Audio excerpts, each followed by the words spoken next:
Liver transfer করতে হবে। এমসে আমি ভর্তি ছিলাম, ওইখানে সব রিপোর্ট হলো। প্রথমে বললো বায়োপসি, মানে আপনারা ভর্তি করান, যে অসুবিধা নিয়ে আমরা ভর্তি হয়েছি ওইখানে, বলে আপনি ভর্তি করান, ট্রিটমেন্ট হোক, যে আপনার বাচ্চার কী হয়েছে না হয়েছে ঠিক ধরা পড়বে। তারপরে যেদিন ভর্তি হলাম সেই দিনই সব রক্ত পরীক্ষা হলো, তার পরের দিন হলো।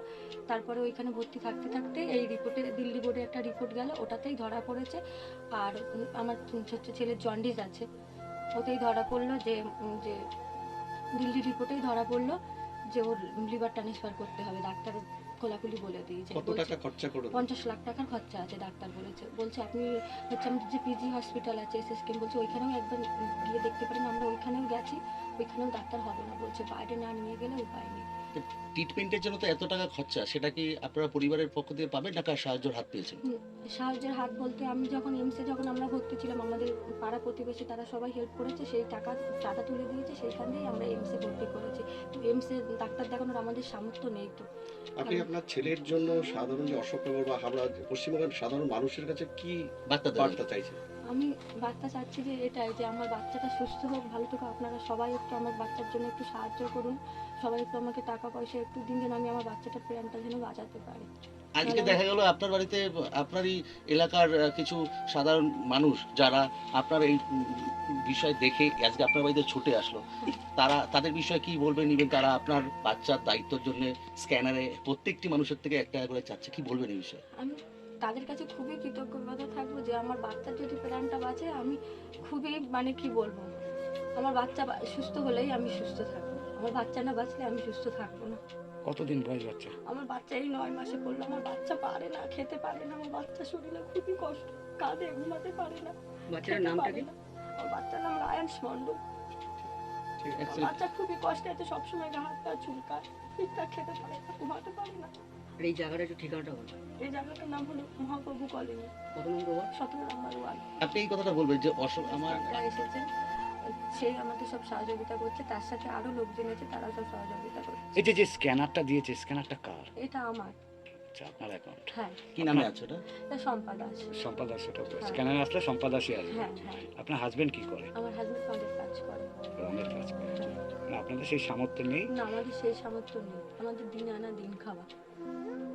আপনার নাম? আপনার নাম? আমার নাম চৈতালি দাস মন্ডল। লিভার ট্রান্সপ্লান্ট করতে হবে, এবং সেক্ষেত্রে এরা ভাড়ার বাড়িতে থাকে। এখন বর্তমানে আসেন মহাপ্রভু কলোনিতে, সেখানে ভাড়াতে থাকেন। তো কতদিন ধরে আসেন? 4 বছর আছে এখানে। 4 বছর। আপনার স্বামী কি করেন? এনার স্বামী রঙের কাজ করে। তো আর্থিক পরিস্থিতি খারাপ, বুঝতে পারছেন আপনারা। এই বাচ্চাটাকে যেভাবে হোক আমাদের সারা সমাজের একত্রিতভাবে এর পাশে দাঁড়াতে হবে, কারণ মানবিকভাবে আমরা চাই যে অশোকনগর তথা পশ্চিমবঙ্গের প্রত্যেকটা মানুষ যাতে দুশ্চিন্তা মুক্ত থাকে, এবং সেই আবেদন নিয়ে আপনাদের কাছে এসেছি। কত টাকা বলেছে ডাক্তার খরচা আছে? 50 লাখ। আপনারা কোথায় কোথায় দেখিয়েছেন ডাক্তার? আমরা মানে আমার হচ্ছে কোনো হসপিটালে যাই, বাদ রাখি দিয়ে তার হাসপাতালে ভর্তি নিয়েছি। ওইখানে 27 দিন ছিলাম, ওখানে ভর্তি, ওইখানে ট্রিটমেন্ট করলো। খাওয়ার পরে ওইখানে দিয়ে বাড়ি আসার পরে সুস্থ ছিল, আবার বাড়াবাড়ি করে সাহায্য টাকা তুলে বাড়াতে টাকা ছিল। তারপরে আমি কল্যাণী এমসও থেকে ছিলাম, ওইখানে ছিলাম দুটো 10 দিন। ওইখানে যখন ছিলাম ভর্তি, ওইখানে টাকা দিয়ে সব আস্তে আস্তে বড় করে সমস্যা হলো। জন্মের 7 দিন দিয়েই আমি ওকে নিজে ভুলেছি। প্রথমে হলো জন্ডিস, তারপরে হলো নিউমোনিয়া, তারপরে বলছে হাড়ে ফুটো। মানে জন্মের 7 দিনের দিন দিয়েই ওকে নিয়ে আমি মানে ভুলেছি। মানে ওর জন্মটা মানে তারপরে এমন কিছু হাঁটতে পারে, শরীরে মানে পাকিস্থলী অঙ্গ প্রত্যঙ্গ সবই নষ্ট, মানে যেগুলো পাওয়াটা কথা ছিল ও পায়ে সেটা। এই লিভারটা জন্মের পর থেকেই আসে। তো লাস্ট যে সমস্যাটা আছে সেটা বললো এমসের দেখিয়েছিল, এমসের থেকে বললো যে তার লিভারের এটা পরিবর্তন করাতে হবে, লিভারটা ট্রান্সপ্লান্ট করাতে হবে। তো এই মতো অবস্থায় 50 লাখ টাকা চেয়েছে। আমরা যদি প্রত্যেক অশোকনগরবাসী এনার পাশে যদি দাঁড়ান, 1 টাকা করে দিলে 50 লাখ মানুষের কাছে আমাদের এই বার্তাটা পৌঁছানো দরকার। মানুষ মানুষের জন্য। আর জীবন, নিজের জীবন খুশি থাকবে তখনই যখন আমরা অন্যের দুঃখে দুঃখিত হব, অন্যের আনন্দে আনন্দিত হব। তাই এই বাচ্চাটার পাশে যদি আমরা দাঁড়াতে পারি, তাদেরকে সাপোর্ট করতে পারি, তার এই অসুবিধার থেকে তাকে যাতে মুক্ত করতে পারি, সেই আবেদন আমরা দেখলাম। সব কাগজপত্রগুলো সেই কাগজপত্র দেখার পরে আমরা সত্যি খুব দুঃখিত, আমার খুব ইয়ে লাগছে, মন কানবে না, আমরা টোটাল মানুষ আমরা আপনার পাশে আছি, প্রত্যেক জায়গায় ইয়ে করবে, কানবেন না। আপনার সন্তান আপনার কাছে সুন্দরভাবে থাকে, তার কোলে, সেই চেষ্টা আমরা করব। আপনার সন্তান আপনার পাশে থাকবে, কানবেন না, আমরা প্রত্যেকে আসি।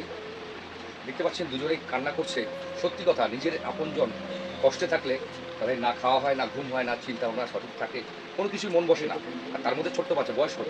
এই 9 মাস 9 মাস বয়স। 9 মাসে বাড়ির ভাত তো আমি খাই, আমি হসপিটালে 9 মাস বয়স, সবসময় হসপিটালেই থাকতে হয় মায়ের। তো এই মতো অবস্থায় আপনাদের কাছে অনুরোধ করছি, আপনারা আসুন, আমরা সবাই মিলে পাশে দাঁড়াই, এনাকে কিছু অর্থ আমরা তুলে দিতে সাহায্য করি। প্রত্যেকে আমরা যদি 1 টাকা করে দিই, 50 লাখ মানুষের কাছে এই বার্তাটা পৌঁছানো দরকার।